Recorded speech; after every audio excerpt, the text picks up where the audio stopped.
ಮಾಲೂರು ವಿಧಾನಸಭಾ ಕ್ಷೇತ್ರದ ಆತ್ಮೀಯ ಎಲ್ಲ ಕಾರ್ಯಕರ್ತ ಬಂಧುಗಳ ಒಂದು ಸಾಂಕೇತಿಕವಾದಂಥ ಕಾರ್ಯಕ್ರಮವನ್ನು ಇವತ್ತಿನ ದಿನ ನಮ್ಮ ವಿಜಯಕುಮಾರ್ ಅವರು ಪಕ್ಷಕ್ಕೆ ಸೇರ್ಪಡೆ ಆಗ್ತಕ್ಕಂಥ ಮತ್ತು ಅವರ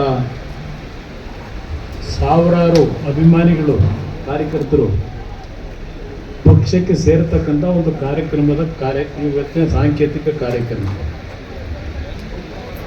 ಈ ಒಂದು ಕಾರ್ಯಕ್ರಮ ಈಗಾಗಲೇ 3:30 ಗಂಟೆ ಆಗಿದೆ, 4 ಗಂಟೆ ಹತ್ತಿರ ಬರ್ತಾ ಇದೆ. ವೇದಿಕೆ ಮೇಲೆ ಬಹಳ ಜನ ಶುಗರ್ ಕಂಪ್ಲೇಂಟ್ನವರು ಇರಬಹುದು, ಅದರಿಂದ ನಾನು ಹೆಚ್ಚಿನ ವಿಷಯ ಪ್ರಸ್ತಾಪ ಮಾಡಲ್ಲ. ಒಂದು ಈ ಸಂದರ್ಭದಲ್ಲಿ ವೇದಿಕೆ ಮೇಲೆ ಎಲ್ಲ ನಮ್ಮ ಹಿರಿಯ ನಾಯಕರಿದ್ದಾರೆ, ಪಕ್ಷದ ಹಿರಿಯ ಪ್ರಮುಖರು, ಎಲ್ಲರ ಹೆಸರನ್ನು ಹೇಳಲಿಕ್ಕೆ ಹೋಗೋದಿಲ್ಲ. ಆದರೆ ಇವತ್ತಿನ ಈ ಕಾರ್ಯಕ್ರಮದ ರೂವಾರಿಗಳು ಒಂದು ವಿಜಯಕುಮಾರ್ ಅವರು ಮತ್ತೊಂದು ರಾಮೇಗೌಡರು ಅಂತಕ್ಕಂಥದ್ದನ್ನು ಹೇಳಲಿಕ್ಕೆ ಬಯಸ್ತಾರೆ. ಪ್ರಥಮವಾಗಿ ರಾಮೇಗೌಡರು ಏನು ಮಾತನಾಡೋದು, ಮನಸ್ಸು ಬಿಚ್ಚಿ ನಿಮ್ಮ ಮುಂದೆ ಮಾತನಾಡಿದ್ದಾರೆ. ಅವರಿಗೆ ರಾಜಕೀಯದಲ್ಲಿ ಆದಂಥ ಅನುಭವಗಳೇನಿದೆ, ಜಿಲ್ಲಾ ಪಂಚಾಯತಿ ಚುನಾವಣೆಗೆ ನಿಂತಂಥ ಒಂದು ದಿನದಿಂದ ಪ್ರಾರಂಭ ಆಗಿ ಹಲವಾರು ರಾಜಕೀಯದ ಅನುಭವಗಳನ್ನು ಅವರೇನು ಕಂಡಿದ್ದಾರೆ ಅದೆಲ್ಲ ನಿಮ್ಮ ಮುಂದೆ ಪ್ರಾಮಾಣಿಕವಾಗಿ ವ್ಯಕ್ತಪಡಿಸಿದ್ರು. ಆದರೆ ಕೊನೆಗೆ ಒಂದು ಮಾತು ಹೇಳಿದರು,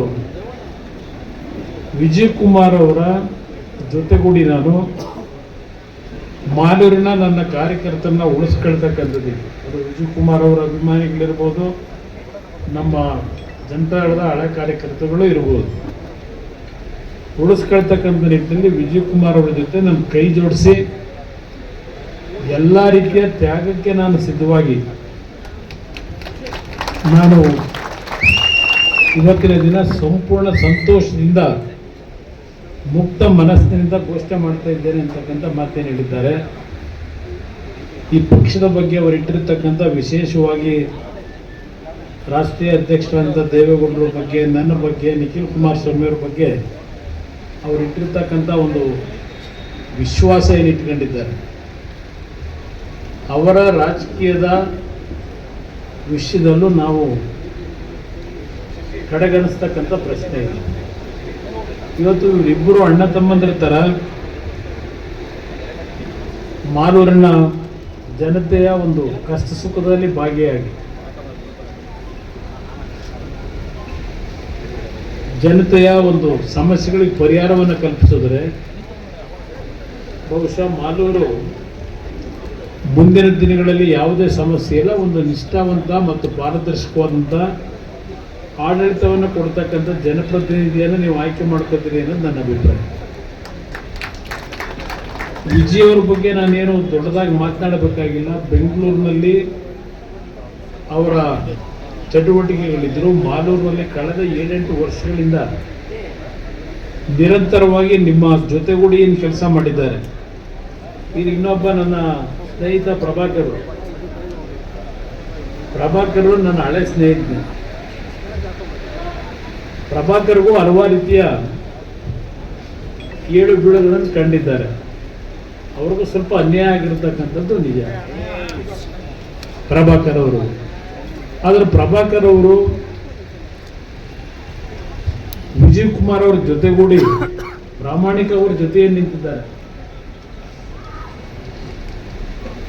ಅವ್ರನ್ನು ನಾವು ಮರೀತಕ್ಕಂಥ ಪ್ರಶ್ನೆ. ನನಗೆ ಬಹಳ ಅತ್ಯಂತ ಆತ್ಮೀಯವಾದ ಸ್ನೇಹಿತ ಪ್ರಭಾಕರ್, ಹಳೆಯ ಸ್ನೇಹಿತ, ಸುಮಾರು 15-20 ವರ್ಷ ಸ್ನೇಹಿತ. ಅವ್ರು ಎಲ್ಲೇ ಇದ್ರು ನಮ್ಮ ಒಂದು ಶ್ರೇಯಸ್ಸನ್ನ ಬಯಸ್ತಂತವ್ರೆ ಪ್ರಭಾಕರ್. ಪಕ್ಷ ಬಿಟ್ಟು ಹೋಗಿದ್ರು. ಕೊನೆಗೆ ಅವರೊಂದು ಮಾತು ಹೇಳಿದ್ರು, ನನ್ನ ತಾಯಿ ಮನೆ ಇದು, ಇಲ್ಲಿಗೆ ಬರ್ತಿದ್ದೀನಿ ಅಂತ. ಅದು ಅವರಲ್ಲಿ ಇರ್ತಕ್ಕಂಥ ನಿಷ್ಠೆ. ಮಾಲೂರಿನಲ್ಲಿ ಬಹುಶಃ ಇವತ್ತಿನಿಂದ ಒಂದು ಹೊಸ ಬದಲಾವಣೆಯನ್ನು ಕಾಣ್ತಕ್ಕಂಥದ್ದಕ್ಕೆ ಇವತ್ತು ಮಾಲೂರಿನಿಂದ ಬಂದಿರತಕ್ಕಂಥ ನಿಷ್ಠಾವಂತ ಕಾರ್ಯಕರ್ತರು ನೀವೇನು ಬಂದಿದ್ದೀರಿ, ನಿಮ್ಮೆಲ್ಲರಿಗೆ ನಾನು ಅಭಿನಂದನೆ ಸಲ್ಲಿಸಲಿಕ್ಕೆ ಬಯಸ್ತೀನಿ. ಹೆಚ್ಚಿನ ಭಾಷಣ ಬೇಕಿಲ್ಲ. ಬಹುಶಃ ಇಲ್ಲಿ ಎಲ್ಲ ನಮ್ಮ ನಾಯಕರುಗಳು ಮಾತನಾಡಿದ್ದಾರೆ. ಮಾಧ್ಯಮದ ಸ್ನೇಹಿತರು ಇರೋದ್ರಿಂದ ಒಂದು ಮಾತು ಹೇಳ್ತೀನಿ. ಸನ್ಮಾನ್ಯ ದೇವೇಗೌಡರು ಪಾಪ ಭಾಳ ನೋವಿನಿಂದ ಈ ರಾಜ್ಯಕ್ಕೆ, ಈ ಸಮಾಜಗಳಿಗೆ ನಾನು ಏನೇನು ಕೊಟ್ಟಿದ್ದೇನೆ ಅಂತಕ್ಕಂಥದ್ದನ್ನು ಪಾಪ ಅವರು ನಿಮ್ಮ ಮುಂದೆ ವಿಸ್ತಾರವಾಗಿ ಮಾತನಾಡಿದ್ದಾರೆ. ವಿಶೇಷವಾಗಿ ಮಹಿಳೆಯರಿಗೆ ತಂದಂಥ ಮೀಸಲಾತಿಗಳಿರ್ಬೋದು, ಹಾಗೂ ಹಲವಾರು ಸಮಾಜಗಳಿಗೆ, ಹಿಂದುಳಿದ ಸಮಾಜಗಳಿಗೆ ಯಾವ್ಯಾವ ರೀತಿ ನಾನು ಒಂದು ಕೊಡುಗೆ ಕೊಟ್ಟಿದ್ದೇನೆ ಅಂತಕ್ಕಂಥದ್ದು ನಿಮ್ಮ ಮುಂದೆ ಹೇಳಿದ್ದೇನೆ. ಇಲ್ಲಿ ಇವತ್ತು ವಿಜಯ್ ಏನಿದ್ದಾರೆ, ಇಲ್ಲಿ ಇನ್ನೊಂದು ಎಕ್ಸಾಂಪಲ್ ಹೇಳ್ತೀನಿ. ನಮ್ಮ ತೆಗಳ ಸಮಾಜದ ಮುಗ್ಧತನ ಏನಿದೆ ಅಂದರೆ,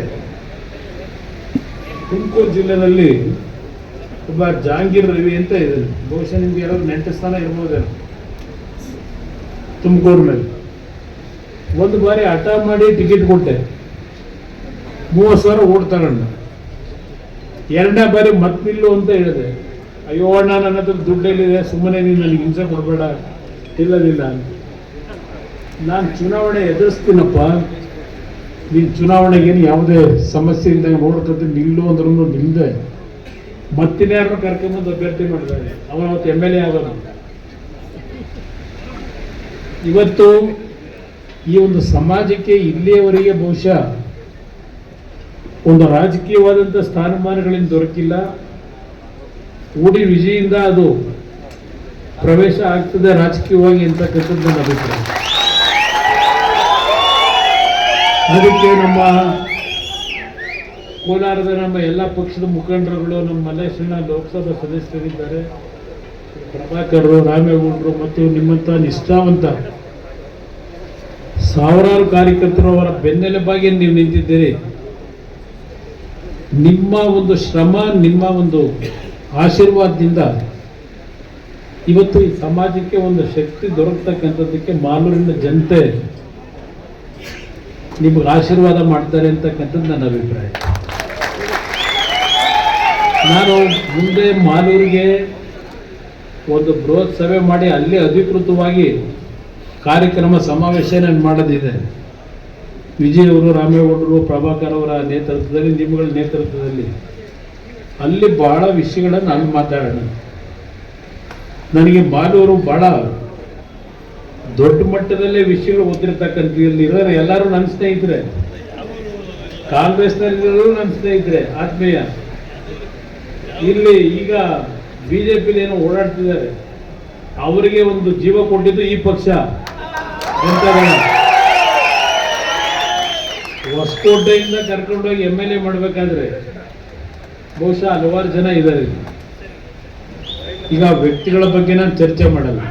ಆತ್ಮೀಯತೆ ಬೇರೆ, ರಾಜಕೀಯ ಬೇರೆ, ಸಂಬಂಧಗಳು ಬೇರೆ, ರಾಜಕೀಯ ಬೇರೆ. ಒಂದು ನಾನು ಈ ಕಾಂಗ್ರೆಸ್ ನಾಯಕರಿಗೆ ಒಂದು ಮಾತು ಹೇಳಕ್ ಬಯಸ್ತೀನಿ. ಮೀಸಲಾತಿ ಬಗ್ಗೆ ದೇವೇಗೌಡರು ಚರ್ಚೆ ಮಾಡ್ತಾ ಇದ್ರಿ. ಈ ರಾಜ್ಯದಲ್ಲಿ ಕಳೆದ 8-10 ವರ್ಷಗಳಿಂದ